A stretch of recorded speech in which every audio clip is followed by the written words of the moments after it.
tardes. Vamos a iniciar este acto, que yo creo que, no sé si Javier Gámez quiere comenzar. Sí. Como siempre, yo les doy las gracias, sobre todo porque me encanta ver este salón hoy tan lleno de público para escuchar a nuestro conferenciante. Así que cuando quieras, Javier, adelante. Para ver si no le quitamos. Sí, para hablar sí. Bueno, buenas tardes y bienvenidos en nombre de Tribuna Ciudadana a esta actividad que es la 1255 en la historia de Tribuna. Y además me van a permitir, antes de ir a lo que verdaderamente hemos venido a escuchar, decirles que hoy se cumplen 42 años, hoy, 11 de febrero, 42 años de la fundación de Tribuna Ciudadana.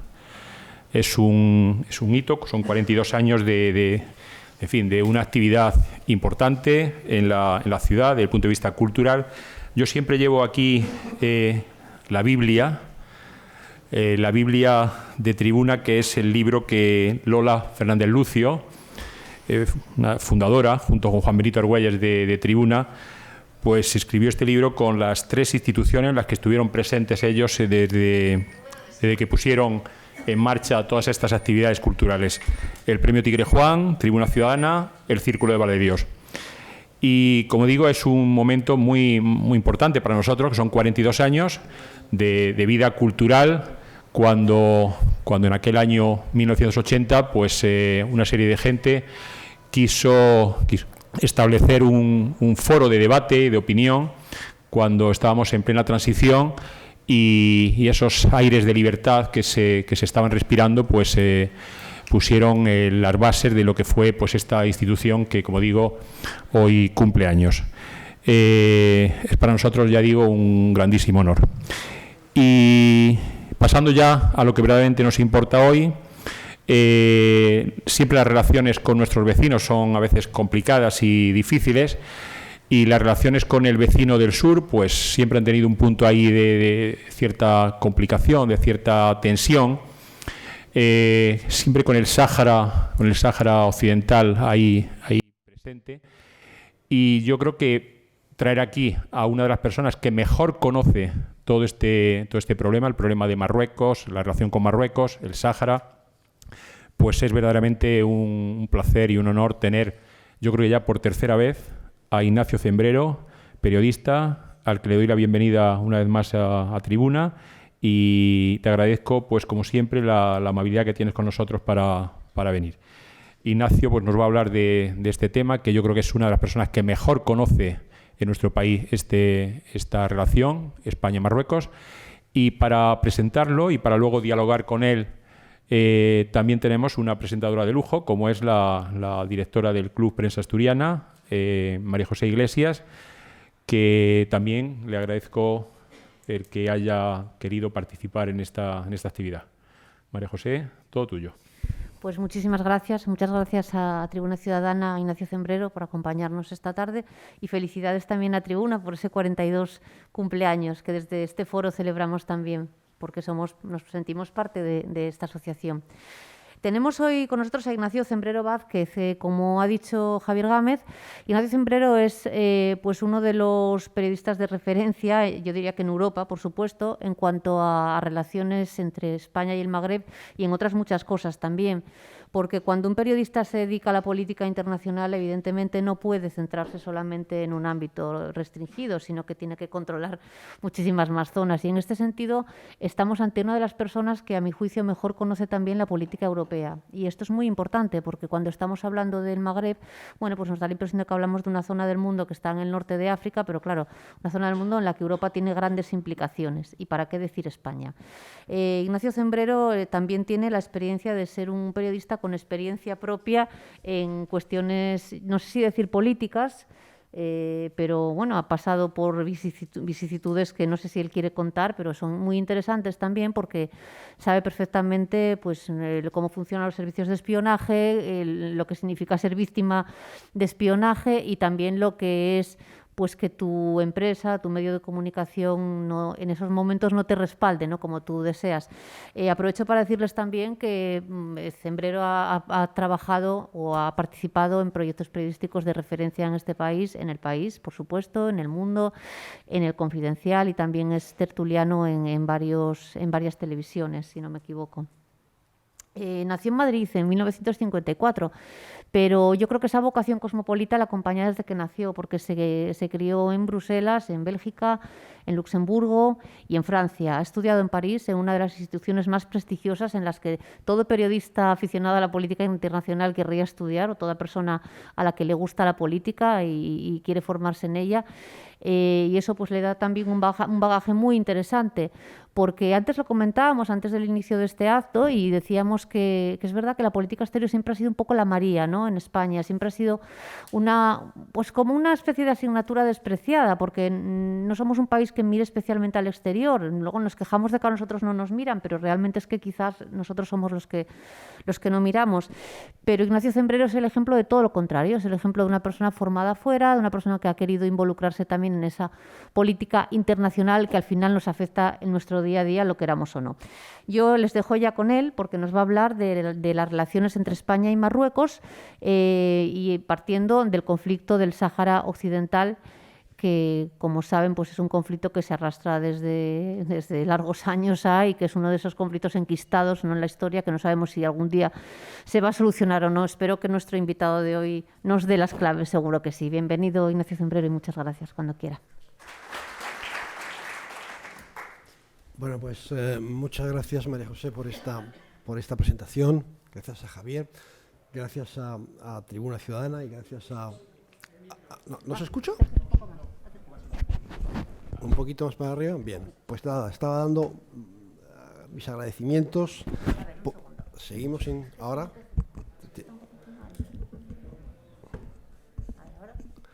Lo volvemos a intentar. ¿Funciona ahora bien? ¿Sí? Bien, me alegro. Lo tengo un poco encima, pero bueno, esto... Ya, si no cojo, a lo mejor con quizá ¿Tú crees? Bueno, pues ¿Lo intentamos? Venga. ¿Sí se me escucha bien ahora? ¿Sí? Bien, bien. Bueno, a ver si esto aguanta.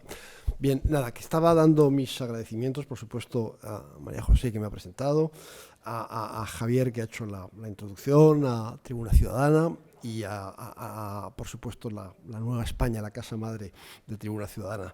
Y aprovecho también para pues daros mi más cordial enhorabuena, porque has mencionado antes, Javier, que van 1.255 actividades y que cumplís ahora 42 años, así que mi más cordial enhorabuena. Espero que la crisis entre España y Marruecos no cumpla los 42 años, pero casi vamos camino de...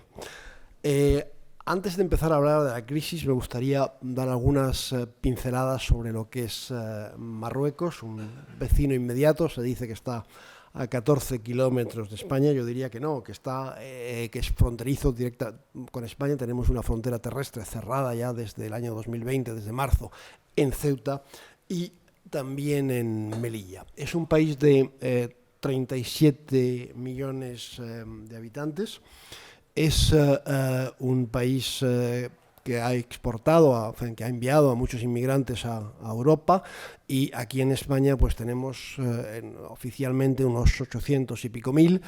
A eso hay que añadir los varios cientos de miles de marroquíes que han adquirido la nacionalidad en los últimos 10 años. Yo creo que son aproximadamente unos 260.000, es decir, que estamos por encima del millón, y por supuesto también hay varias decenas de miles de marroquíes en situación irregular, como los hay también de otras nacionalidades. Marruecos no es ni mucho menos una potencia económica, tiene un PIB, un Producto Interior Bruto, que equivaldría al de Galicia, Asturias y Cantabria como mucho, es decir, que no es una potencia económica ni mucho menos. Pero es un socio comercial importante de España. Es decir, para Marruecos, España es su primer socio comercial, por delante de Francia, de China, de Alemania, etc. Y para España es su segundo socio comercial fuera de la Unión Europea. El primero fuera de la Unión Europea es Estados Unidos. y el segundo es Marruecos. Por tanto, tenemos una relación económica, comercial importante, no en materia de inversiones, aunque muchas veces se cuentan muchas cosas de que las empresas españolas invierten en Marruecos. Las empresas españolas invierten muy poco en Marruecos. En general, las empresas europeas invierten poco en Marruecos, porque hay un problema de seguridad jurídica. Lo que hacen las empresas españolas, y eso sí es importante, es deslocalizar para producir en Marruecos. El caso más conocido que todos conocemos es el textil, empezando por Inditex y otras muchas empresas, Mango, etcétera, que fabrican en Marruecos, como fabrican otras empresas europeas o norteamericanas, Gap, por ejemplo, pero y también industrias más sofisticadas que el textil. Por ejemplo, hay fábricas de gafas, de ópticas en Marruecos que están deslocalizadas, pero eso no quiere decir que la empresa española haya invertido, eso quiere decir que la empresa española, francesa, alemana, etcétera, encarga a una empresa marroquí que produzca X camisas, X gafas, etcétera, que después serán colocadas en los mercados mundiales y también y por de pronto en el mercado español. Bueno, esta era la primera pincelada que quería dar. España no tiene con Marruecos, por mucho que el gobierno describa que ha tenido en el pasado una relación magnífica, España no tiene con Marruecos ni mucho menos una relación tan fácil como la que puede tener hoy en día con Francia, con Portugal, con Andorra o con otros países europeos que están más lejos, o incluso con países que no están hoy en día en la Unión Europea. La relación con el Reino Unido, pese a Gibraltar, es una relación mucho más relajada que la que se ha podido tener a lo largo de todos estos años con Marruecos. Pero con Marruecos España está en crisis desde diciembre de 2020. Lo desmiento una y otra vez, la crisis no empieza cuando las autoridades españolas deciden acoger a Brahim Ghali, el líder del Polisario, que está gravemente enfermo de COVID y que es ingresado en abril del año pasado en un hospital en Logroño. Por cierto, se le cura, y puede volver a Argelia y a los territorios en manos del Frente Polisario. No, la crisis empieza mucho antes, empieza en diciembre. Yo diría que la crisis tiene un primer culpable, que no son las autoridades marroquíes, que es Donald Trump, el presidente de Estados Unidos. El presidente de Estados Unidos anuncia el 10 de diciembre algo que ya estaba negociándose desde hace meses, desde septiembre, que es el reconocimiento por parte de Estados Unidos de la soberanía marroquí sobre el Sáhara Occidental, antigua colonia española, de la que España se retira en 1975, un territorio grande, tiene la mitad, una superficie que equivale a la mitad de España, equivale más o menos a la superficie del Reino Unido, pero muy poco poblado. Hoy en día todavía siguen siendo un territorio muy poco poblado, aunque muy militarizado. Y Donald Trump da ese paso.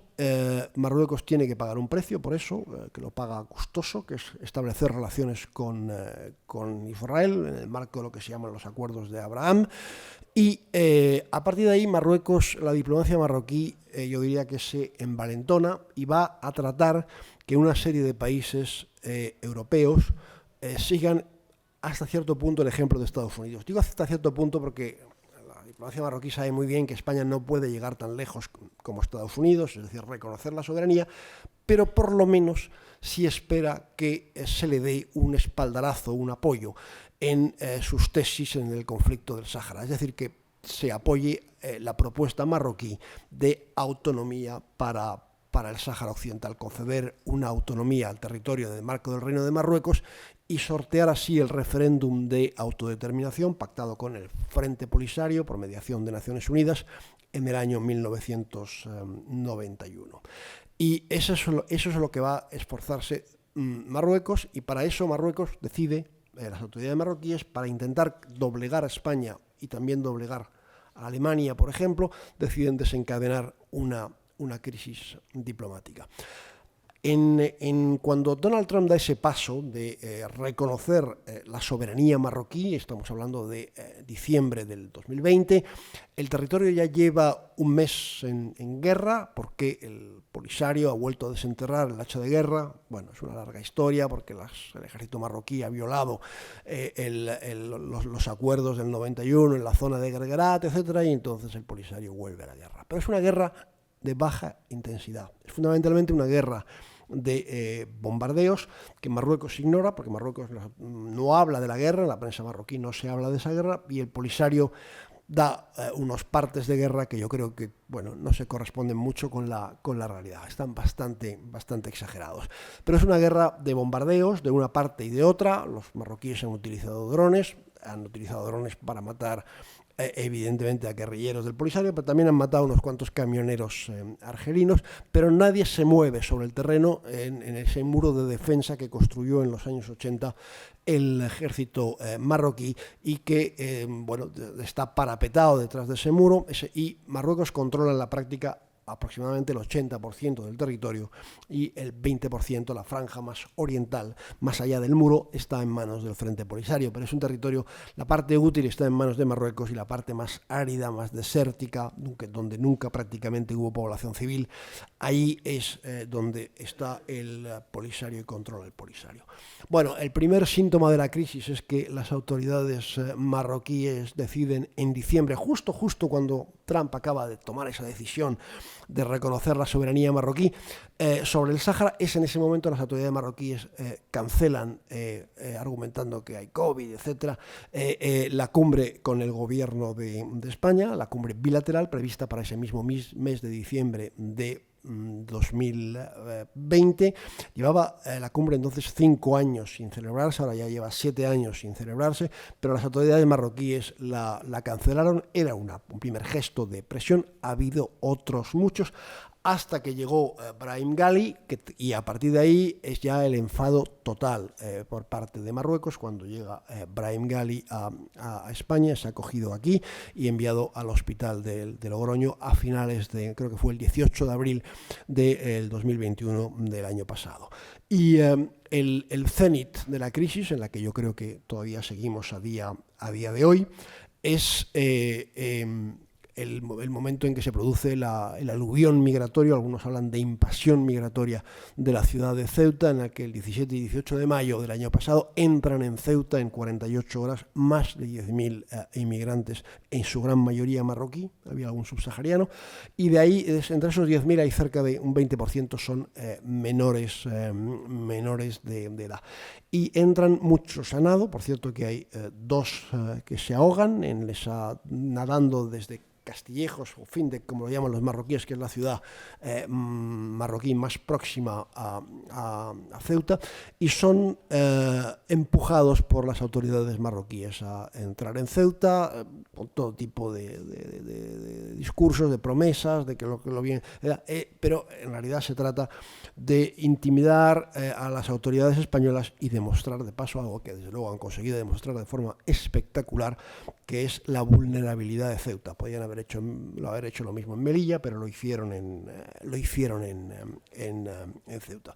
Es en ese momento cuando más se tensa la relación, y es cuando Marruecos decide retirar, en el lenguaje diplomático esto se llama llamar a consultas a su embajadora en España, Karima Benyais, que se va vuelve en mayo a Marruecos y todavía no ha vuelto. Así que por mucho que escuchemos a día de hoy al presidente Sánchez o al ministro de Asuntos Exteriores, Álvarez, etcétera, decir que que la relación es buena y que es un socio estratégico, etcétera, etcétera, la relación no es buena, y la embajadora no ha vuelto, con lo cual mientras no vuelva la embajadora no se puede en ningún caso hablar de normalización de las relaciones entre los 2 países. El episodio de Ceuta, que es sin lugar a dudas el más dramático, porque antes decía que hubo 2 muertos, en realidad hubo 3, porque también un chaval marroquí se cayó y se cayó haciendo una escalada. Él no entraba por mar y se mató. El episodio de Ceuta es el más dramático, pero de lo que yo llamaría el constante acoso de Marruecos para alcanzar sus objetivos, pero hay otros muchos más. En fin, hay una larga lista. Está pues desde la historia de la piscifactoría, que una empresa marroquí monta pues entre Melilla y las Islas Chafarinas, que pertenecen al Estado español. Está los feos que se le hacen al embajador de España, que no ha sido retirado en Marruecos, se deja de invitarle a un montón de actos y de recepciones, etcétera. Está también, bueno, yo diría los insultos de la prensa marroquí a determinadas personalidades españolas, empezando la que era ministra de Asuntos Exteriores, Arantxa González Laya.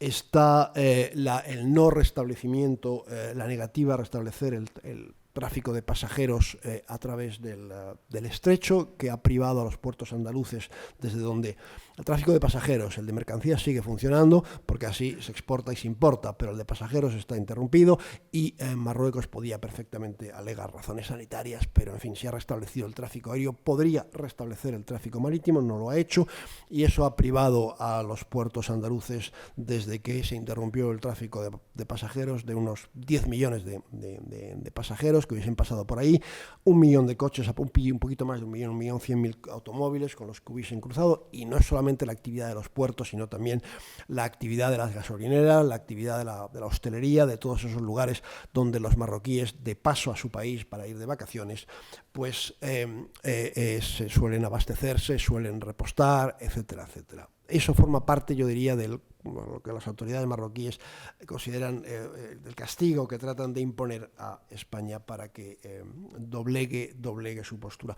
Uno de los más graves, del que se habla muy poco, es que hoy en día tenemos a una exministra de Asuntos Exteriores, Arantxa González Laya, y a su jefe de gabinete, Camilo Villarino, ambos imputados por malversación, prevaricación y encubrimiento por un juez de instrucción de Zaragoza. Y evidentemente esto han sido imputados porque el juez así lo ha decidido, pero hay abogados que tienen todos vínculos muy estrechos con las autoridades marroquíes, que han puesto denuncias y que se han constituido en acusación particular para que la exministra y su jefe de gabinete acaben siendo imputados.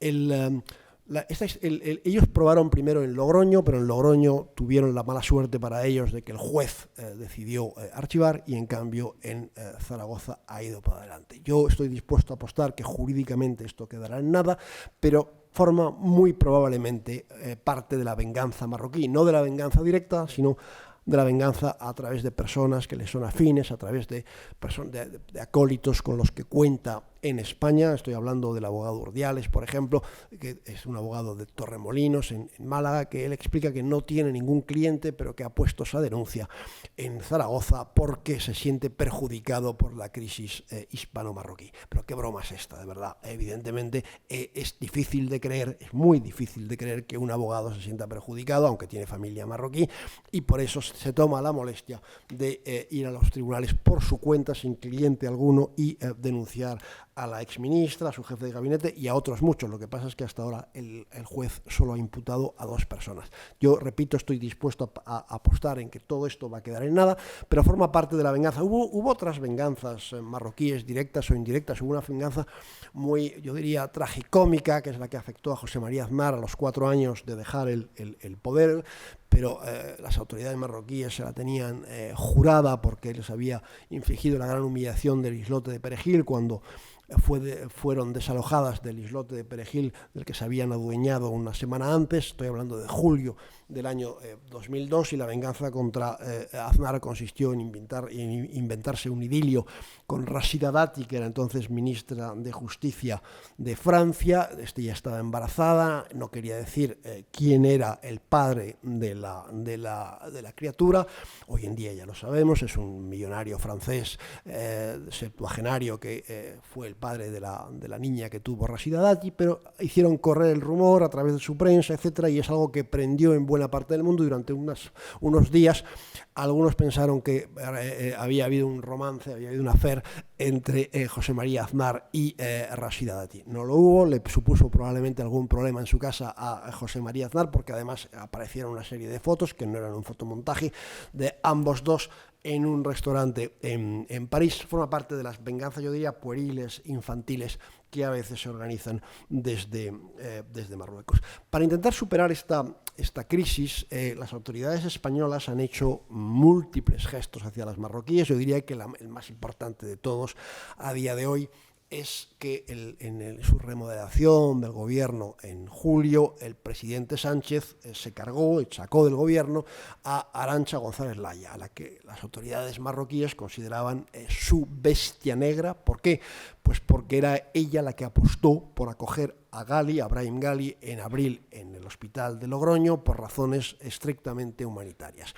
El ministro Marlaska, el ministro de Interior, se resistió, se opuso, porque siempre considera que Marruecos puede hacer pagar un precio a España en materia de inmigración irregular. Por cierto, algo importante también, desde marzo del año pasado Marruecos no ha readmitido a un solo inmigrante irregular llegado a España, ni uno solo. Esto también forma parte, digamos, de los malos modales marroquíes con España. Bueno, decía que había hecho el presidente Sánchez unos cuantos gestos. Uno de ellos fue sacar a Arantxa González Laya del gobierno de España. Era la bestia negra de los marroquíes porque ella había apostado por acoger a Gali. Pero algo muy importante y que no se dice, quiero decir, aquí el presidente Sánchez consultó con varios miembros del gobierno qué opinión tenían sobre si había que atender o no la petición de Argelia de que Gali fuera ingresado en un hospital español para ser tratado de COVID. Y el que tomó, después de escuchar la opinión de sus ministros, el que tomó la decisión de acogerle no fue, por supuesto, Arantxa González Laya, que no podía, que no tiene poder para eso, ya expresó una opinión, pero el que tomó la decisión fue el propio presidente Pedro Sánchez. Ahora bien, la que pagó el pato por esto y por eso salió del gobierno en julio fue Arantxa González Laya. Fue sustituida por el ministro Álvarez, que ya en su toma de posesión el día 12 de julio nos dijo que, en fin, su prioridad era restablecer una buena relación con Marruecos. Después se fue en septiembre a Nueva York, a Naciones Unidas, y dijo lo mismo, y dijo que se iba a ver en breve con su homólogo marroquí, con Nasser Bourita, para arreglarlo todo. Han pasado 5 meses y sigue sin verse con Nasser Bourita. Es decir, que Marruecos era un país muy importante, el gobierno quiere ser amigo de Marruecos, pero a día de hoy seguimos en crisis y el ministro de Asuntos Exteriores español ni siquiera ha logrado tener una reunión presencial con su homólogo marroquí, e insisto, la embajadora sigue sin volver.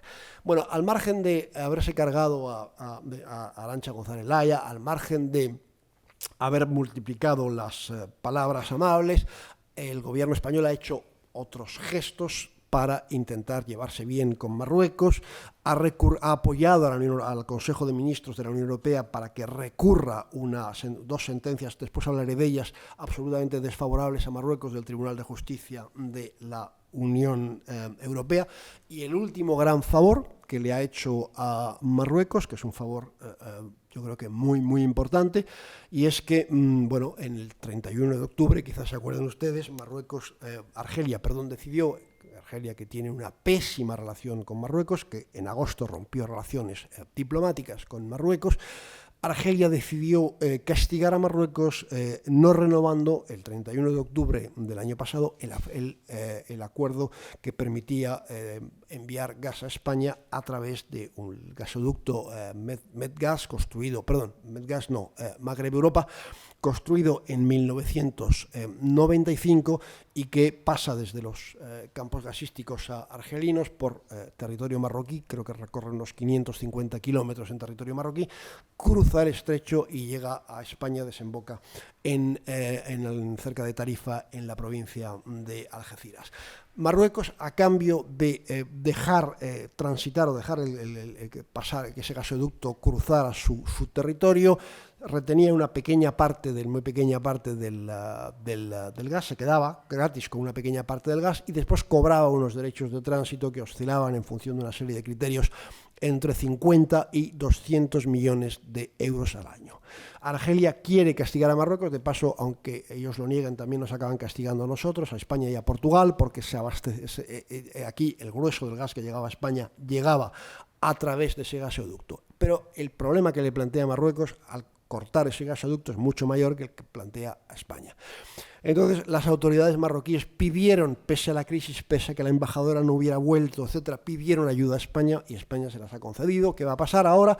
Pues el gasoducto se va a revertir y en vez de llegar el gas desde Argelia vía Marruecos a España, ahora se va a enviar de gas desde España a Marruecos y así se va a colmar el déficit energético que Argelia ha provocado, ha generado a Marruecos. Es un gran favor, evidentemente es un gran favor que va a reportar algo a España, puesto que la regasificadora de Huelva, que está conectada al gasoducto, etcétera, va a trabajar más, porque algunos puertos españoles a los que llegará el gas licuado también que se meterá en el gasoducto también, porque el gasoducto volverá a funcionar y evidentemente las empresas que son propietarias del gasoducto cobrarán, etcétera, pero es un favor importante el que se ha hecho a Marruecos sin obtener aparentemente a día de hoy nada a cambio. Repito, no hay embajadora, no hay tráfico de pasajeros en los 5 puertos andaluces desde donde partían los ferries rumbo a Marruecos, y podía contar un montón de cosas más, digamos, de lo que es el acoso marroquí. Mientras aquí el gobierno tiene este discurso de que somos amigos y es un socio estructural importantísimo, etcétera, etcétera, todo lo que es el Estado profundo, me refiero al Estado Mayor de la Defensa, a los servicios secretos españoles, etcétera, tienen, evidentemente, esto no se hace público, una visión completamente diferente de lo que es la relación con Marruecos. Ellos opinan, y así se lo transmiten al gobierno, y así lo piensan también algunos miembros del gobierno, pero no lo dicen en voz alta, que en definitiva la relación España-Marruecos se caracteriza por una zona gris, es decir, una zona que no es ni de paz ni de guerra, pero es verdad que seguimos teniendo un comercio que va viento en popa. ¿Por qué el gobierno español hace tantas concesiones a Marruecos? Tantas concesiones sin contrapartidas, por ejemplo, como la del gas. Bueno, yo creo que hay fundamentalmente 2 o 3 razones. La primera es que se considera que Marruecos tiene en buena medida la llave de la inmigración irregular y que puede abrir ese grifo que siempre ha estado algo abierto. Es decir, el año pasado llegaron más de 20.000 inmigrantes irregulares a Canarias, en un 70% procedentes del Sáhara Occidental y en un 8%, que recordar, procedentes de Marruecos. Sáhara Occidental controlado por Marruecos, la costa del Sáhara Occidental. Bueno, pues hay mucho miedo a que Marruecos abra ese grifo, probablemente. Hay miedo quizás también a que, aunque este tema es un poco menos importante hoy que hace 4 o 5 años, hay miedo también a que Marruecos no mantenga la estrecha cooperación antiterrorista que aparentemente ha mantenido todos estos años y que ayuda a combatir los brotes de yihadismo en España. Es verdad que la mayoría de los atentados en España y en Europa han estado provocados estos últimos años por marroquíes o por personas de origen marroquí, y en última instancia el gobierno español debe considerar que la monarquía es lo menos malo, la monarquía alauita es lo menos malo que podemos tener por vecino, y todo lo que, si por casualidad esa monarquía cayera, todo lo que pudiera venir después sería perjudicial para los intereses españoles. Por tanto, apoyemos la monarquía, apoyemos bajo cuerda a Marruecos en el Sáhara, pero no explícitamente, porque hasta ahora no ha cambiado de opinión, España. No ha cambiado de opinión públicamente, es decir, el gobierno español no ha dado su apoyo a la propuesta marroquí de autonomía explícitamente.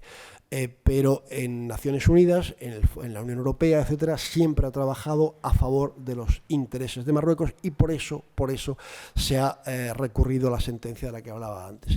Efectivamente, a finales de septiembre hay 2 sentencias importantes, no una, 2 sentencias importantes del Tribunal de Justicia de la Unión Europea, en el que decide que o ratifica que el Sáhara Occidental no pertenece a Marruecos y que los acuerdos de asociación y de pesca entre la Unión Europea y Marruecos quedan invalidados, y da 2 meses de plazo para anular por completo esos acuerdos.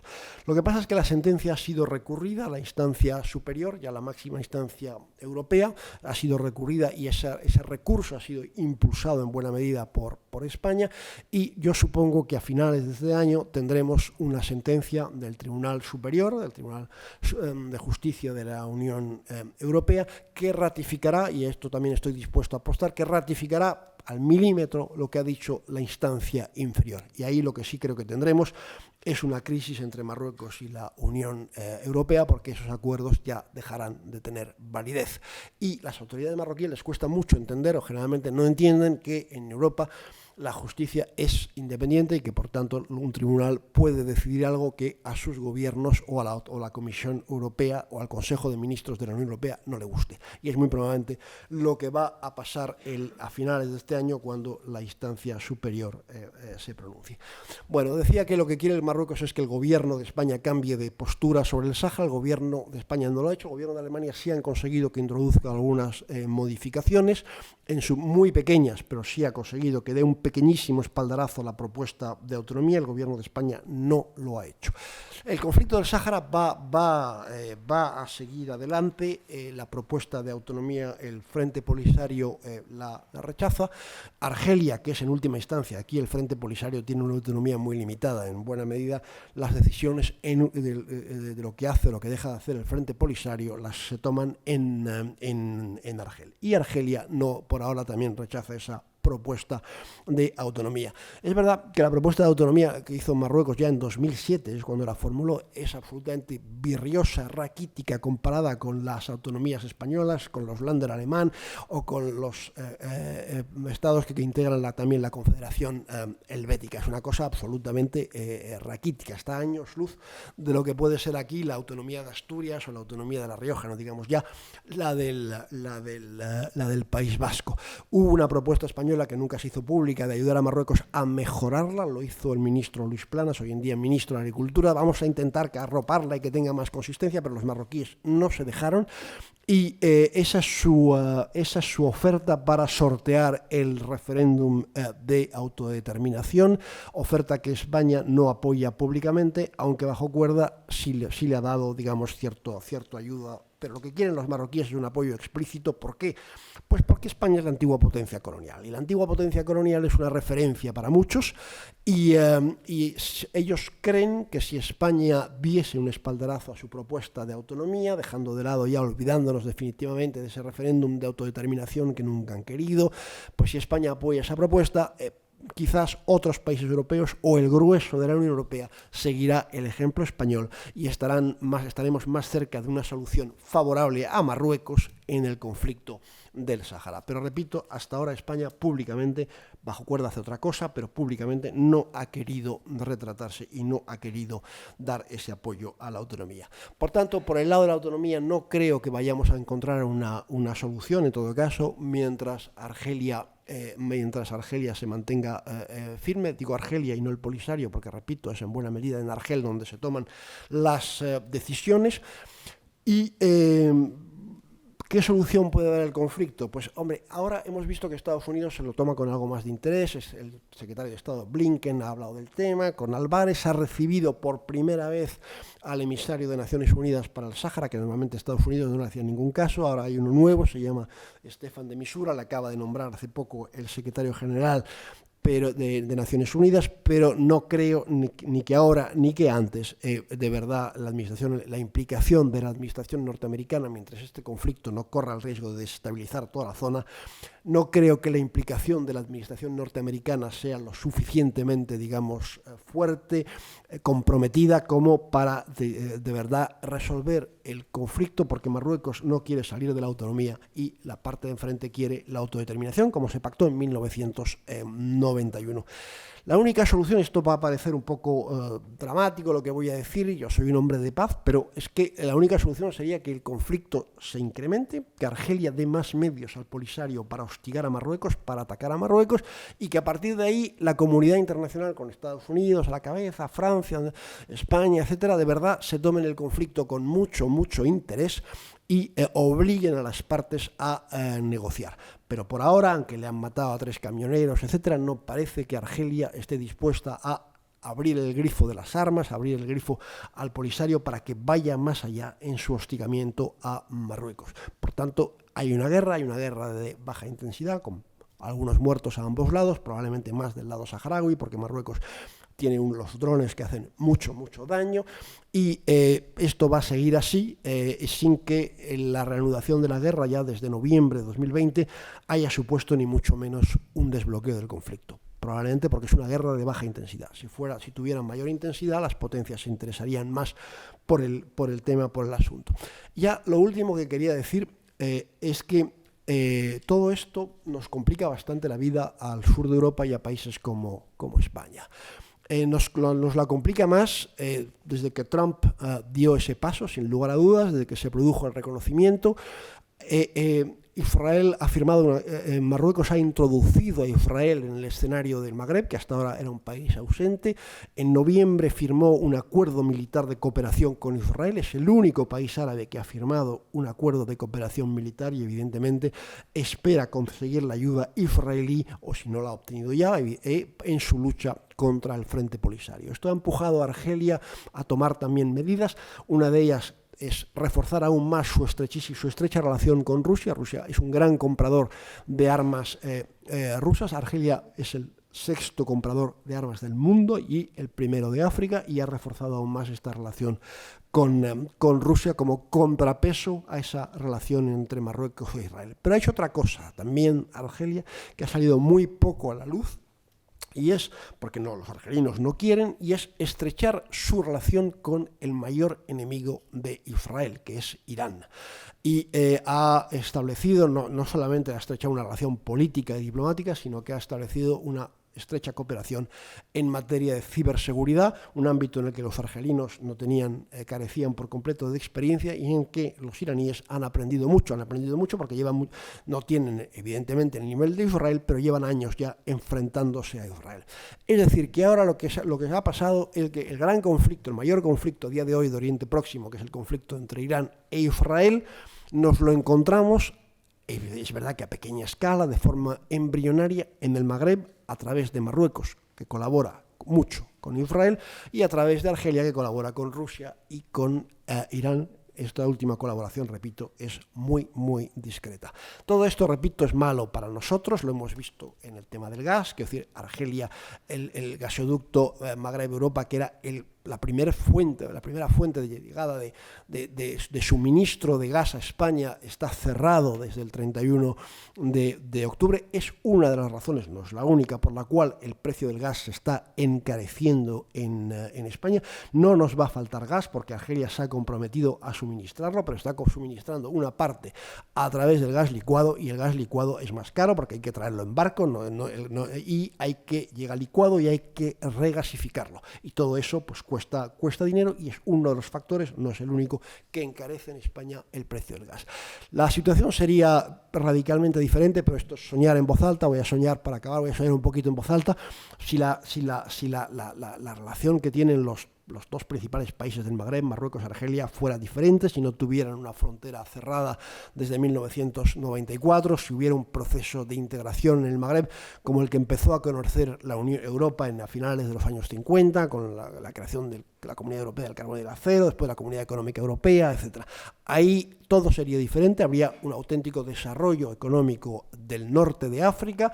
Eso evidentemente sería bueno para luchar contra la inmigración, y sería bueno también porque la gente tendría más perspectivas de encontrar trabajo y de poder tener un trabajo digno, sacar adelante una familia en sus propios países sin tener que emigrar. La juventud marroquí y la juventud argelina en buena medida solo piensa en emigrar, y no digamos ya la que está más abajo, la del Sahel. Habría un desarrollo económico, habría más comercio con el sur de Europa, y probablemente uno de los principales beneficiarios, quizás el principal beneficiario de un proceso de integración económica en el norte de África, sería España. Pero no estamos en eso, estamos en todo lo contrario. Argelia y Marruecos no llegan a la guerra, pero están en un estado de tensión permanente que a nosotros en el sur de Europa, y especialmente a España, nos perjudica mucho.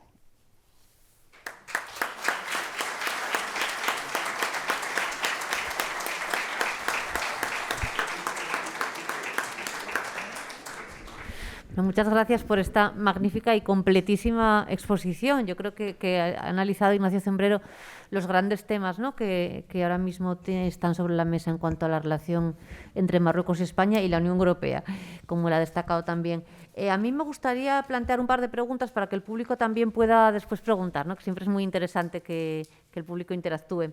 Y, hombre, yo creo que voy a ir a lo simple, ¿no?, porque a mí me gustaría saber, sinceramente, si ese reconocimiento que Trump hizo del Sáhara Occidental beneficia realmente al Sáhara Occidental o a quién le beneficia.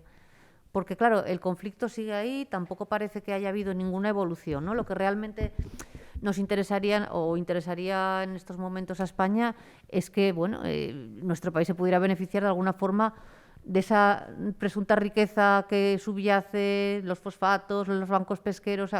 ¿Cómo podríamos rentabilizar eso y quién va a rentabilizar realmente eso? Si es que ha sido un reconocimiento real, si ha sido, pero eficaz, ¿no? De alguna manera. Bueno, lo vuelvo a intentar con espero que se me escuche ahora. ¿Sí? Creo que sí. ¿Sí? Bien. Yo creo que la decisión que toma Trump beneficia ante todo a Marruecos y aleja la solución del conflicto porque refuerza a Marruecos y hace que sea todavía menos propenso a negociar una solución. Y prueba de ello es que Marruecos, en vez de intentar negociar, lo que ha intentado ahora es que una serie de países europeos, empezando por España, Alemania, etcétera, salgan de lo que el ministro marroquí de Asuntos Exteriores llama la zona de confort en la que se encuentra Europa. Yo entiendo que por zona de confort, en el caso de España, es estar parapetada públicamente, después bajo cuerdas hacen otras cosas. Públicamente estar parapetada detrás de Naciones Unidas, digamos, apoyar las resoluciones de Naciones Unidas sin diferenciarse, sin marcar ningún tipo de distancia. Y entonces lo que ha pedido el ministro marroquí, lo que pide la diplomacia marroquí, lo que pide la diplomacia marroquí y lo que pide el propio rey, porque el rey en su discurso del 6 de noviembre de Marruecos, Mohamed VI, dijo exactamente lo mismo y dijo que al final Marruecos no iba a estrechar lazos con los países, no lo dijo con un lenguaje tan claro como el que voy a emplear ahora, pero esa es la idea que transmitió, que Marruecos no iba a tener colaboración ni estrechar lazos con los países, en definitiva, que no dieran pasos hacia el reconocimiento de la marroquinidad del Sáhara Occidental. Por tanto, yo creo que la decisión de Trump lo que ha hecho es alejar la solución de un conflicto y tensar la relación, por supuesto, con el Polisario y con Argelia, y todo esto nos perjudica a nosotros, especialmente en el sur de Europa. Nunca me cansaré de decirlo. Es una desgracia para nosotros, en el sur de Europa. La situación que tenemos en el norte de África es todavía peor desde que Trump dio ese paso en diciembre de 2020, también desde que se reanudó la guerra un mes antes, en noviembre de 2020, porque una solución está más lejos. Viviríamos mejor aquí, tendríamos probablemente incluso hay estudios económicos que dicen que si hubiese un proceso de integración económica en el norte de África, el crecimiento del PIB español subiría probablemente un 0,4 o un 0,5%. Pero estamos muy lejos de todo eso. Aquí lo que padecemos es la tensión entre los dos vecinos y, por supuesto, la inmigración irregular que llega a España, o bien de Argelia, o bien de Marruecos, o bien de África subsahariana, pero pasando por esos dos países, sobre todo por Marruecos. Ha hablado del rey de Marruecos y yo creo que es un tema que siempre nos gusta mucho analizar, porque siempre se habló de las buenísimas relaciones que mantenía el rey Hassan con el rey Juan Carlos I, que eran como hermanos, se trataban como hermanos, pero realmente esas relaciones son tan buenas ahora entre Mohamed VI y Felipe VI. Para nada. Don Juan Carlos, entre sus habilidades, era llevarse muy bien, tener una relación extraordinariamente cordial, que le permitió probablemente también enriquecerse con todas las monarquías del mundo árabe, especialmente las del Golfo, especialmente la de Arabia Saudí, la de Kuwait y la de Emiratos Árabes Unidos, pero también con la de Marruecos. Había visitas privadas de don Juan Carlos a Marruecos, hubo visitas privadas de Hassan II a España, a Canarias y también a la península para cazar, fueron a cazar los dos juntos algunas veces, etcétera. Todo esto hoy en día es inimaginable, la relación no es ni mucho menos tan cálida como lo fue. Mohamed VI no ha hecho ni una sola visita privada a España y no ha venido nunca de vacaciones a España, ha ido muchas veces a Francia, ha estado una vez en Italia y ha estado en otros muchos países, pero sobre todo en Francia, ha estado en Países Bajos, ha estado en Chequia, ha estado en Rusia, ha estado en Hong Kong, en fin, ha estado en Cuba, ha estado en Estados Unidos de vacaciones, nunca ha venido a España de vacaciones, ni solo ni con la que era antes su familia, su esposa, y la única visita de Estado que ha hecho a España se remonta a al año 2000, cuando llevaba aproximadamente un año en el trono. Han pasado, por tanto, desde el año 2000, 22 años, prácticamente 22 años, y no ha vuelto a pisar España. Eso demuestra hasta qué punto la relación personal no es ni mucho menos la misma que la que pudo haber entre don Juan Carlos y Hassan II. Claro, porque esa buena relación entre don Juan Carlos y Hassan II también repercutía en las relaciones institucionales entre los países, aunque nunca hayan sido especialmente fluidas. Lo que sí hay que reconocer a Marruecos es una habilidad especial, ¿no? Porque ellos saben ponerse de un lado, ponerse de otro, expresar buenas intenciones. Bueno, el último discurso del rey fue magnífico, hablando de esa relación estupenda que quería mantener con España, que todo se iba a arreglar.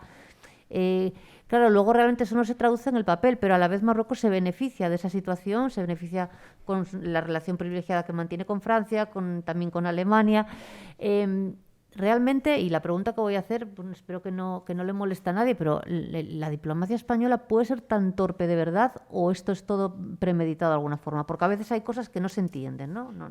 No se entiende que el señor Gali haya venido de esa forma, o sea, son cosas que yo no caben. Sí entiendo que venga aquí Gali, quiero decir eso. Además, pero de esa forma, ¿no? Como vino. Bueno, podía haber venido de otra manera, pero hay que recordar una cosa que no se dice lo suficiente. Gali adquirió la nacionalidad española, creo que fue en 2006 o en 2007, cuando vivía en España, y por tanto es verdad que la petición la hizo Argelia, no la hizo él, etcétera, pero aquí no se puede denegar a un ciudadano español que entre en España. El país que sí le ha denegado a sus ciudadanos entrar en Marruecos durante la pandemia era Marruecos. Marruecos no ha permitido, cuando ha estado cerrado a cal y canto por razones sanitarias, era el único país en el mundo que no permitía que sus ciudadanos en Europa o en otros lugares del mundo volvieran a casa porque estaba cerrado a cal y canto. Que la relación entre don Juan Carlos y los anteriores monarcas, el anterior monarca marroquí, haya facilitado las cosas, no siempre, o el actual, porque, por ejemplo, José María Aznar cercenó por completo la relación entre los reyes, entre los dos jefes de Estado, y no solamente le prohibió a don Juan Carlos y a toda la familia real ir a la boda de Mohamed VI, que fue en el año 2002, y les prohibió ir a la boda, y le prohibió incluso algo más, le prohibió hacer un regalo de boda a Mohamed VI cuando se casó, que era un cuadro del pintor valenciano Manolo Valdés, que llegó a estar en la bodega de un avión de Iberia que partía hacia Casablanca y que fue, por orden de Moncloa, fue sacado del avión de Iberia, no sé dónde estará ahora, y nunca se entregó ese cuadro por decisión de José María Aznar, que no permitía al rey de España hacer un regalo a Mohamed VI. Estábamos en plena crisis de Perejil, cuidado, era un momento delicado y no le permitió hacer todo esto. Yo creo que la de Marruecos tiene una buena diplomacia, sin lugar a dudas, pero que utiliza mucho la presión. Algunos hablarían de chantaje. Ha conseguido, y esto es una gran novedad en los últimos tiempos, que en España hay una serie de medios de comunicación afines o que se hacen abundantemente eco de las tesis marroquíes. Esto es nuevo, lo hemos visto prácticamente desde que empezó la crisis en diciembre de 2020. Hasta ahora, digamos, había una práctica unanimidad en la prensa española defendiendo o cerrando filas en torno a lo que podía hacer el gobierno. Esto ya se ha acabado, es una novedad, y yo creo que desde que Aznar dejó el gobierno, en general la diplomacia española se siente, digamos, intimidada. Los gobiernos españoles se sienten intimidados por la capacidad de Marruecos que tiene para abrir el grifo de la inmigración. Hay un ejemplo muy claro que fue en agosto de 2014. Por error, la Guardia Civil interceptó la lancha de recreo, la lujosa lancha de recreo, pero no era un yate, del rey de Marruecos en aguas de Ceuta. Fue un error por la Guardia Civil. En fin, hay muchas explicaciones que se han dado después de por qué había pasado. España pidió disculpas por de Asunto de Interior. Jorge Fernández Díaz viajó a Marruecos para pedir personalmente disculpas. Se destituyó al jefe de la comandancia de la Guardia Civil de Ceuta, pero aún así todo no bastó. El 12 de agosto se produjo la venganza marroquí, porque ese día llegaron fundamentalmente en 24 horas a las playas andaluzas 1000 y pico inmigrantes irregulares. Y cuando la policía, labor que siempre hace la policía, pregunta cómo habéis llegado, cómo habéis salido, de dónde venís, etcétera, etcétera, muchos inmigrantes confesaron a la policía que prácticamente les habían dicho hay barra libre durante unas cuantas horas para cruzar el estrecho. Y por eso el 12 de agosto de 2014, en menos de 24 horas, llegaron, no recuerdo, 1.100 o 1.200. Eso de todas formas era muy poco comparado con lo que veríamos, pues lo que hemos visto en mayo del año pasado en Ceuta, donde fueron más de 10.000 los que entraron en 48 horas, repito, un 20% de menores de edad. Uh-huh.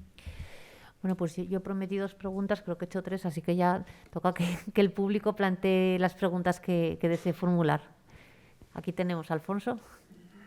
Sé que es un poco rara la escala, porque hablaré de personas, ¿no? Pero tengo la sensación, pues la primera vez que estuve en México, un chaval me dijo, el que se enoja pierde. No se oye nada. No se oye porque no, porque... No tenemos altavoz.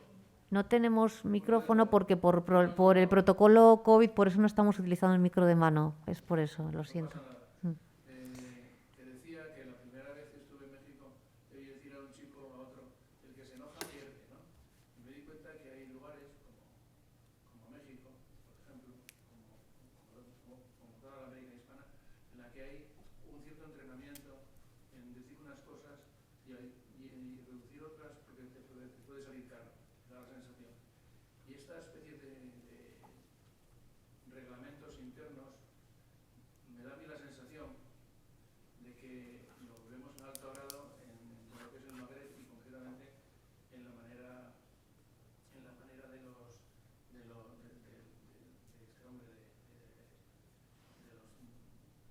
reyes de ahí, ¿no? Y yo estaba pensando si ellos no se encontrarán como pez en el agua en esta especie de empujones, de me acerco, de vuelvo, de que nunca está la cosa clara. Que ellos dan la sensación no lo sé, evidentemente, Ignacio sabrá contestar mucho mejor, se encuentran más cómodos en esta especie de manera de funcionar que a nosotros nos hace perder la paciencia. Es una pregunta un poco extraña por la escala que tiene, porque se refiere a la manera de ser o a cómo se informaba la gente en esos sitios a base del disimulo, el sí te lo digo pero no te lo hago, o viceversa. Y puede decir que ellos se encuentran muy cómodos en este tipo de pelea, ¿no? Bueno, yo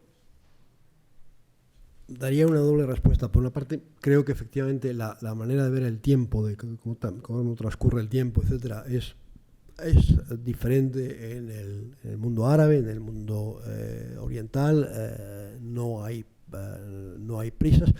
Y además, aquí en España y en Europa, quizás un poco más en España que en el resto de Europa, estamos muy condicionados además por la legislatura, los gobiernos están muy condicionados por la legislatura, en fin, hay otra manera de actuar. Para ellos, en definitiva, la legislatura tiene muy poca importancia, porque es verdad que hay elecciones en Marruecos legislativas cada 5 años, pero el poder en Marruecos no está en el Parlamento, no está en el gobierno, el poder está en el Palacio Real.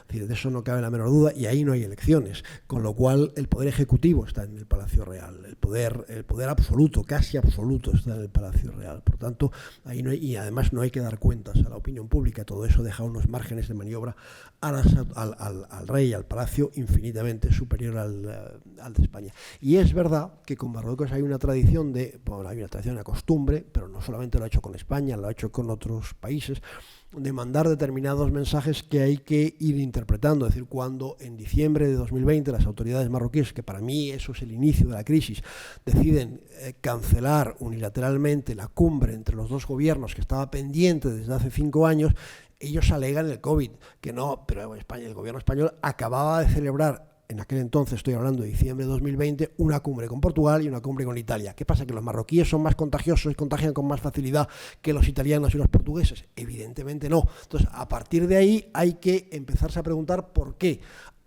por qué han cancelado esa cumbre bilateral entre los dos gobiernos prevista en diciembre de 2020. Ellos no lo dicen explícitamente, pero bueno, cuando aquí la diplomacia va atando cabos, pues se llega a la conclusión de que algo quiere Marruecos, y con el tiempo se entiende que lo que quiere es que España cambie de postura sobre el Sáhara Occidental. Es decir, que no se parapete en público detrás de Naciones Unidas, sino que dé un apoyo explícito a la propuesta raquítica, repito, raquítica de autonomía para el Sáhara que ofrece Marruecos. Es decir, esa propuesta está publicada, se publicó en 2007, Marruecos no la ha modificado en absoluto, siempre dice que es una base de negociación, pero en fin, parte de una base absolutamente raquítica, es decir, no es comparable ni de lejos a las autonomías españolas, a los Länder alemanes. Tenemos otra pregunta por ahí. Allí sí, y luego... Sí.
Bueno, primero sobre el tema de los derechos humanos. El tema de la violación de los derechos humanos de los saharauis, efectivamente, la prensa es un tema que no cubre, es muy difícil de cubrir, es un territorio vetado, el Sáhara Occidental, para la prensa. La propia prensa marroquí se interesa muy poco por el territorio y aparte de la información que pueden dar los propios saharauis, que a veces es una información algo sesgada, algo exagerada, hay que ir a los informes que publican fundamentalmente Amnistía Internacional y Human Rights Watch, y yo creo que ahí lo tenemos todo.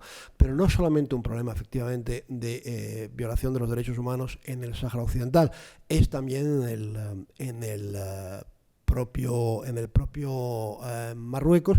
Hubo etapas con algo más de libertad en Marruecos, libertad de prensa, libertad de expresión, libertad de manifestación, etcétera.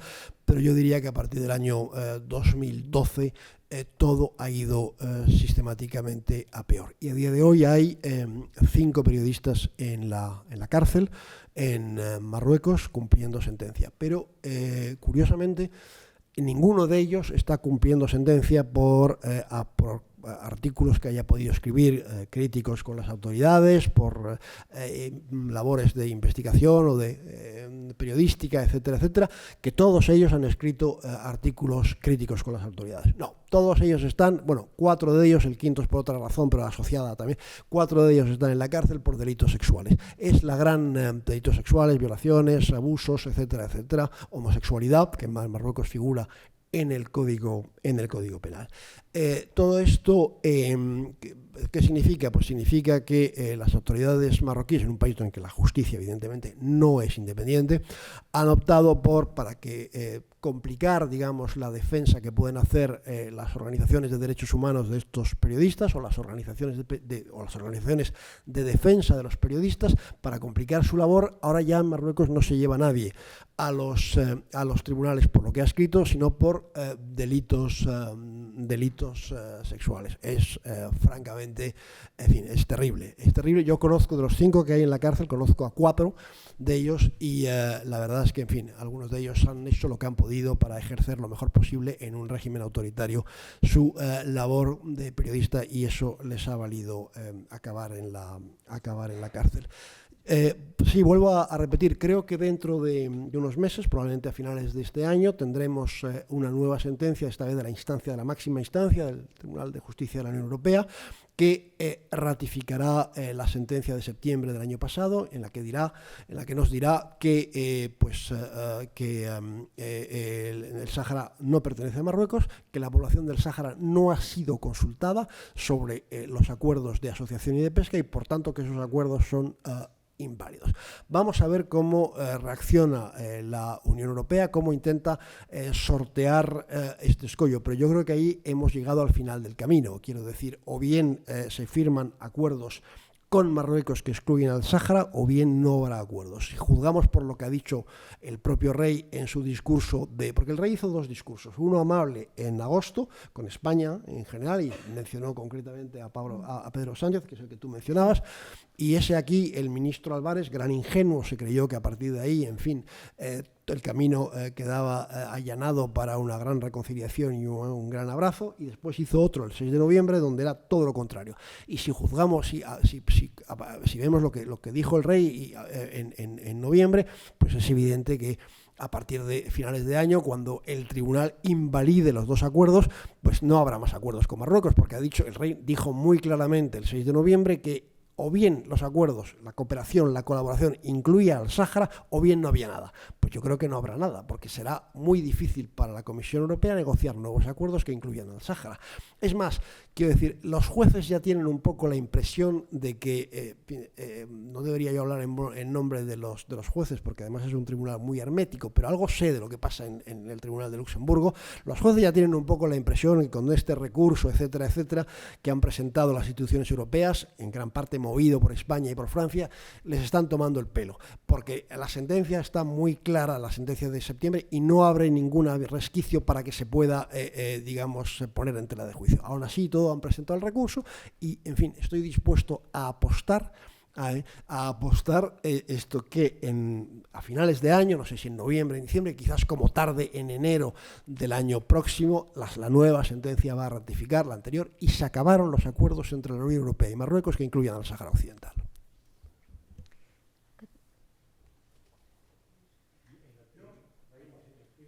Sí, pues. De todas maneras, yo creo que hay un canto de esperanza, por ejemplo, en las nuevas generaciones.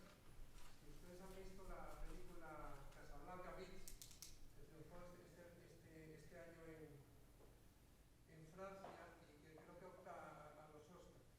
Por ejemplo, en esta película se plantea el problema religioso, que es grave en las tradiciones árabes o islámicas, lo que desata, porque no hay separación de poderes estrictamente occidental como aquí, ¿no? Y en esa película se refleja muy bien cómo piensa la juventud en las escuelas, los colegios, los barrios pobres, y cómo se expresa, con qué nitidez se expresa en un pueblo del que nacieron unos terroristas que se automutilaron hace unos años. Fue una cosa terrible, en un acto terrorista tremendo todo ahí.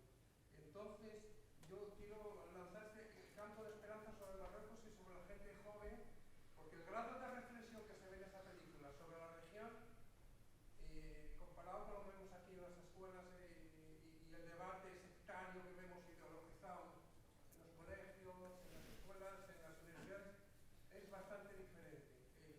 Cómo argumentan, en fin. Y yo echo de menos en esta charla que usted ha comentado también, nos comenta lo de Trump, si tan malo ha sido esto de Trump, ¿por qué Biden lo ha quitado, por ejemplo?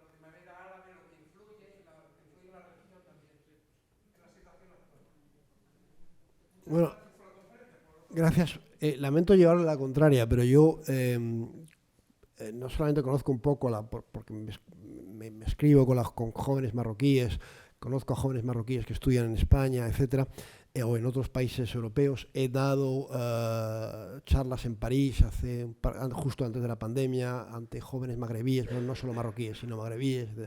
La juventud marroquí, la juventud del Magreb, solo piensa en una cosa, incluso aquellos que tienen estudios. Cuando digo la juventud estoy hablando del 80% porque hay encuestas sobre eso, hay encuestas independientes sobre eso. Solo piensa en una cosa, emigrar. Solo piensa en una cosa, emigrar. Y si ya nos vamos más al sur, al Sahel, todavía más, el porcentaje es más alto. Solo piensan en emigrar. Entonces, no se puede ser muy optimista sobre la juventud. Y evidentemente piensan en emigrar, muchos de ellos por razones económicas. Es una desgracia para Marruecos hasta cierto punto porque, por ejemplo, la Escuela de Ingenieros de Mohamedía, que es una escuela que aparentemente creo que da una buena formación, muchos ya cuando salen de la escuela tienen la posibilidad de emigrar incluso legalmente. Canadá ha abierto la puerta a muchos marroquíes, por ejemplo. Entonces, gente formada en Marruecos, a la que el Estado marroquí se ha gastado el dinero en formarles, al final acaban emigrando. Y otros muchos que están menos formados también. Es una especie de deseo, de histeria colectiva por emigrar, y no solo por razones económicas, que también, evidentemente, porque piensan que van a vivir aquí, también porque muchos jóvenes, aunque sean musulmanes, piensan, aunque sean musulmanes practicantes, piensan que aquí van a vivir con un cierto grado de libertad, de tolerancia, etcétera, del que nunca podrán gozar en su país. Es decir, la juventud piensa en emigrar. Otra cosa es que no lo van a intentar todo porque es arriesgado, etcétera.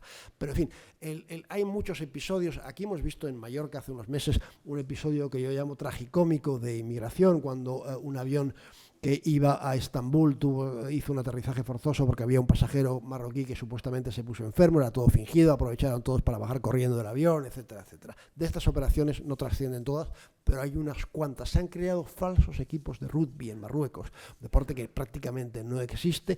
Han tenido una sede social, han montado unos membretas, unas cartas, han escrito a países como Francia o Alemania, Francia y Reino Unido, donde sí se juega mucho al rugby, y han conseguido al final ser invitados por algunos equipos de rugby en el Reino Unido y en Francia, y cuando ya han tenido sus pasaportes con el visado, etcétera, nunca se han presentado a jugar ningún partido porque no existían esos equipos de rugby. Esos equipos de rugby se han creado únicamente para poder obtener un visado y emigrar legalmente sin tener que subirse a una patera.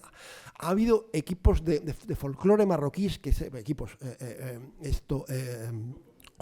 orquestas de folclore marroquí que se han creado con el único propósito de salir al extranjero, de ser invitados a dar una pequeña gira en el marco de algún festival, etcétera, etcétera, y no volver ninguno. Entonces, eso es lo que quieren los jóvenes en Marruecos y en Argelia, y también en buena parte del resto de África. Así que por ese lado no soy muy optimista.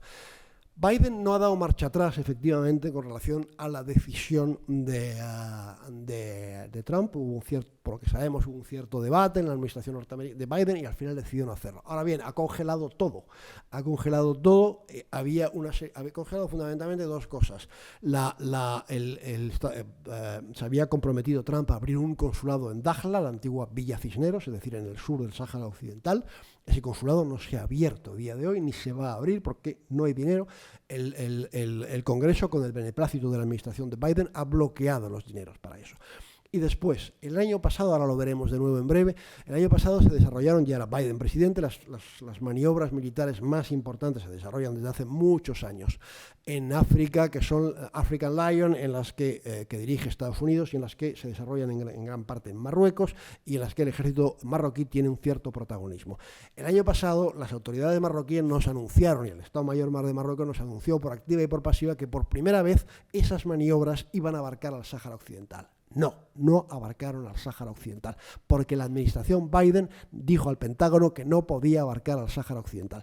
Por tanto, se mantiene ese reconocimiento en los mapas que encontramos, que se difunden en los mapas oficiales en Estados Unidos. El Sáhara y Marruecos ya forman un solo país, pero desde entonces la administración Biden no ha dado un solo paso para, digamos, consolidar, ratificar la decisión que tomó Donald Trump.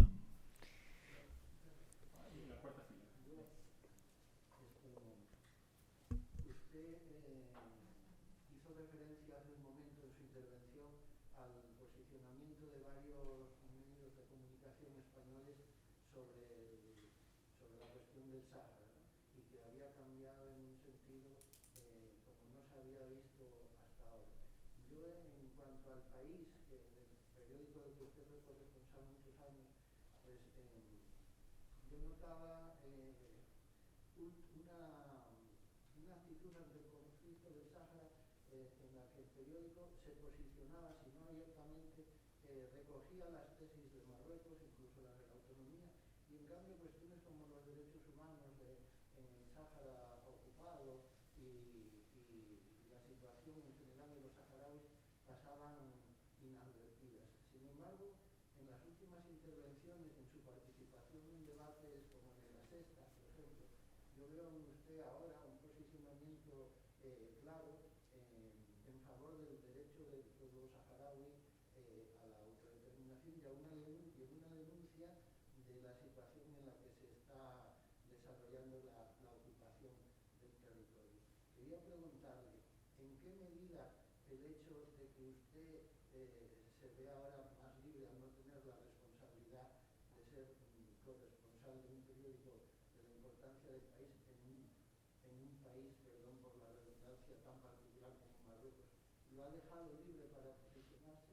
¿Y en qué medida también ha influido el hecho de que fuera una de las víctimas del espionaje de los móviles de personas con un peso específico que usó Marruecos para controlar su posicionamiento sobre la cuestión saharaui?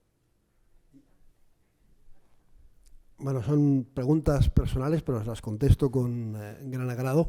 Mi vida es más fácil desde que me decidí, porque no me echaron, pero me decidí irme del país. Mi situación era complicada en el periódico, era un momento en que el gobierno de Marruecos me puso primero una denuncia en la Fiscalía General del Estado por enaltecimiento del terrorismo, denuncia que fue archivada, y después me puso una querella en la Audiencia Nacional por enaltecimiento del terrorismo, querella que fue también archivada, no hubo juicio, pero ahí tuve mala suerte por una serie de razones y tardó bastante tiempo en archivarse.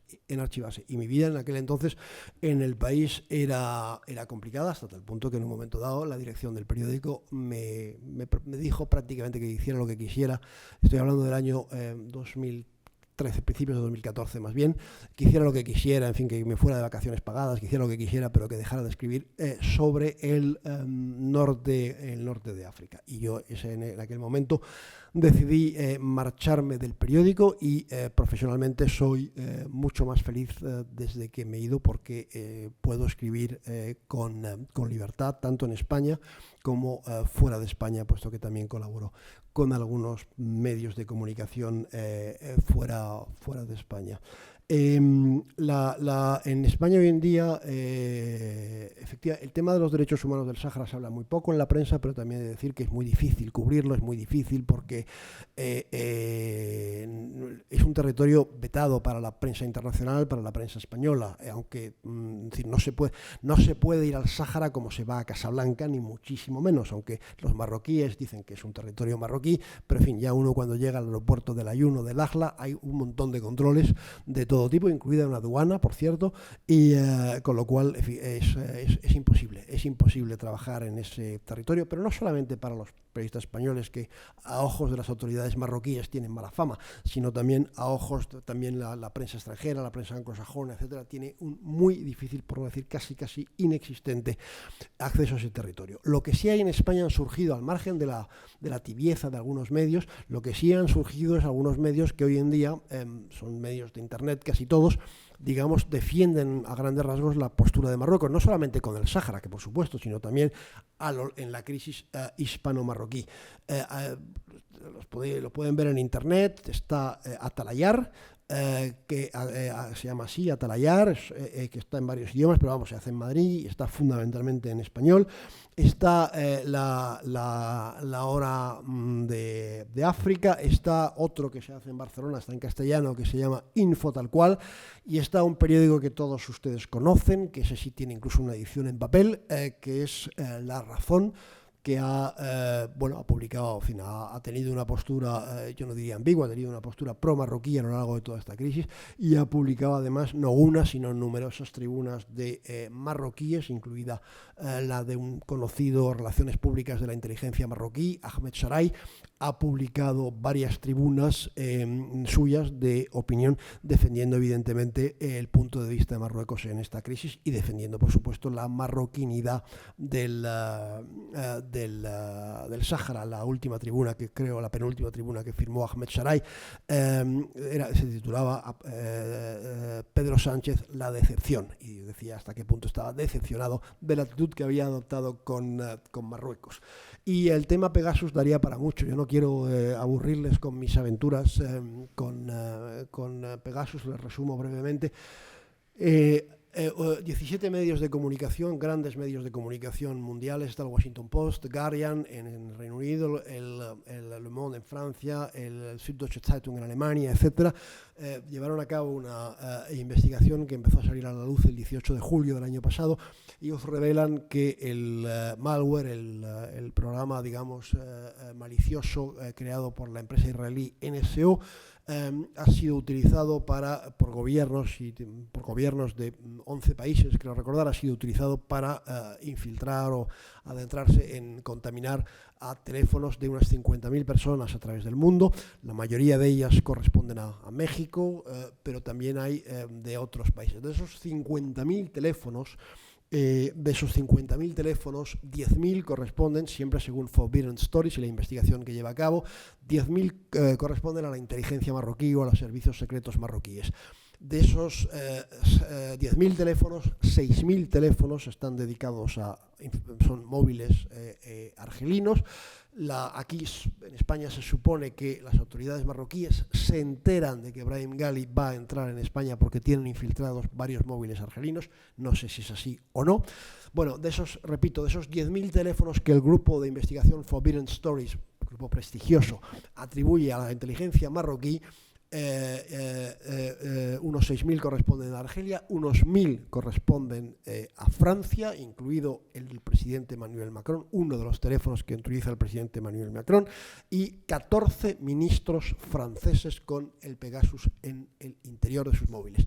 Y después el resto está repartido, hay unos cuantos teléfonos alemanes, por supuesto, hay unos cuantos teléfonos belgas, está entre otros el del Charles Michel, que es el presidente del Consejo Europeo, entre otros, etc. Y en esa lista, curiosamente, solo hay un número de teléfono español, que es el mío.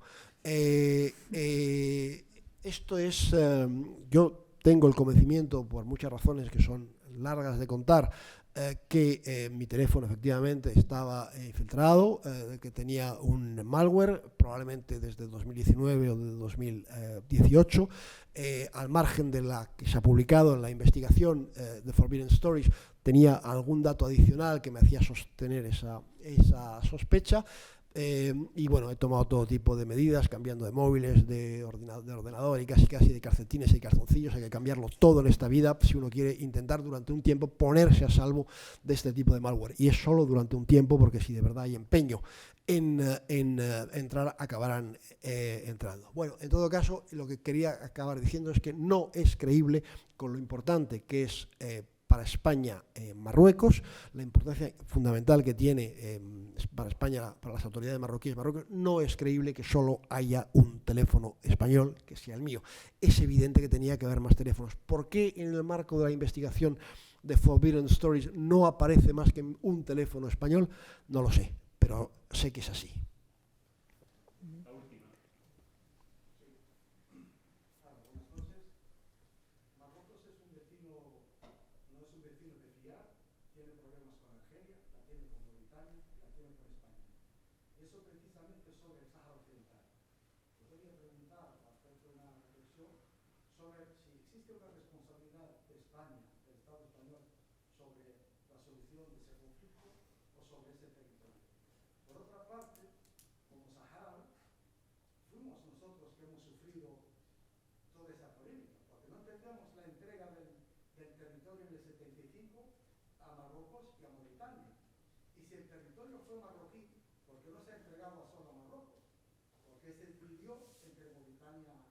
y Marruecos. ¿Y por qué España no ha mirado por los derechos de una población que fue una provincia 53 de España a lo largo de cerca de 100 años y esa convivencia? ¿Y por qué se habla de Gali, que es de nacionalidad española, que no puede entrar por temas de salud y presionar a España a que haga lo que no sabe, que es lo que no sabe Marruecos, que es la solidaridad con las personas que necesitan? Gracias. España entregó el Sáhara a Marruecos y a Mauritania, 2/3 a Marruecos y 1/3 a Mauritania, porque eran momentos muy complicados y eran momentos muy delicados. Franco se estaba muriendo y aquí querían quitarse esa patata caliente de encima. Quizás en otras circunstancias España no hubiese actuado así, pero el rey Hassan II, que sin lugar a dudas era un estratega y un tacticista muy hábil, supo entender que era el momento para actuar y para adueñarse del Sáhara de forma muy hábil, porque yo creo que la Marcha Verde fue una operación extraordinariamente hábil. Es decir, no utilizó al ejército, utilizaron camiones del ejército, pero fueron civiles los que entraron en el territorio, fueron el instrumento de presión. ¿Y por qué se cedió 2/3 a Marruecos, 1/3 a Mauritania? Porque esa era la propuesta de Hassan II. En aquel momento la debilidad de España era tal que si Hassan II hubiese dicho todo para Marruecos, se le hubiese dado todo para Marruecos, pero él propuso en aquel momento ese reparto. Y claro que existe una responsabilidad de España en una mala, pésima descolonización que se hizo en el Sáhara Occidental, sin pasar por lo que se había hecho en otros territorios de África, es decir, un proceso de consulta, de autodeterminación de la población que se pronunciara libremente sobre lo que quería ser. Y es lo que evitó Hassan II con su Marcha Verde. El informe de Hans Korel, desde entonces los sucesivos gobiernos españoles se han lavado las manos, han llevado a cabo lo que yo llamaría la política del avestruz para no tener problemas con Marruecos, es decir, han metido la cabeza bajo tierra y se han parapetado detrás de todas las resoluciones de Naciones Unidas. Pero hay cosas importantes en el informe, creo que fue de 2002, de Hans Korel, que era entonces secretario general adjunto de Naciones Unidas y asesor jurídico, mejor dicho, jefe de la asesoría jurídica de Naciones Unidas, dice claramente que, y no se lo inventó el informe, se lo pidió el secretario general y él lo hizo, y es, digamos, el último posicionamiento que hay hasta a día de hoy, hace ya 20 años, el último posicionamiento de la asesoría jurídica de Naciones Unidas, dice que España es la potencia administradora del territorio. Otra cosa es que no puede ejercer esa administración por muchos motivos, pero es la potencia administradora. Y voy a poner algún otro ejemplo que demuestra hasta qué punto, un ejemplo menos conocido, hasta qué punto España, digamos, sigue teniendo algo que decir, aunque ningún gobierno quiera decir nada en este asunto, por lo menos en público. Y es que el espacio aéreo del Sáhara Occidental no pertenece a Marruecos, está cedido, pertenece a España, lógicamente. Entonces, ENAIRE, que es la gestión de la empresa que gestiona el espacio aéreo, el gestor de la navegación aérea en España, firmó, yo creo que fue en el 1976, un acuerdo con el organismo equivalente marroquí para cederle cederle provisionalmente la gestión del espacio aéreo del Sáhara. Bastaría con que ENAIRE, que es un organismo público, es decir, en última instancia, el gobierno español dijera ahora, no, queremos recuperar la gestión de ese espacio aéreo para que, a ojos de la comunidad internacional, a ojos de la Organización Internacional de Aviación Civil, a ojos de Naciones Unidas, ese espacio aéreo volviese a estar bajo la autoridad, bajo la gestión de España. No lo ha hecho. Si las autoridades españolas tomasen una decisión de esas características, plantearía un problema de 3 pares de narices a las autoridades marroquíes, porque eso significaría que ninguna compañía de seguros querría ya asegurar, no ya los vuelos que aterrizan y despegan en los aeropuertos del Sáhara, sean militares o civiles, en el Aaiún y en Dakhla, no, ni siquiera querrían asegurar a todos los vuelos internacionales que de Europa a Latinoamérica pasan cruzan el espacio aéreo del Sáhara Occidental, en ese tramo nadie ya querría asegurar a una aeronave. Pero las autoridades españolas no van a tomar una decisión de esas características porque evidentemente complicarían la vida a Marruecos. También podrían decir que las aguas del Sáhara Occidental no son marroquíes, porque a ojos de Naciones Unidas no son marroquíes. Pero sin embargo se ha llegado a firmar a través de la Unión Europea acuerdos con Marruecos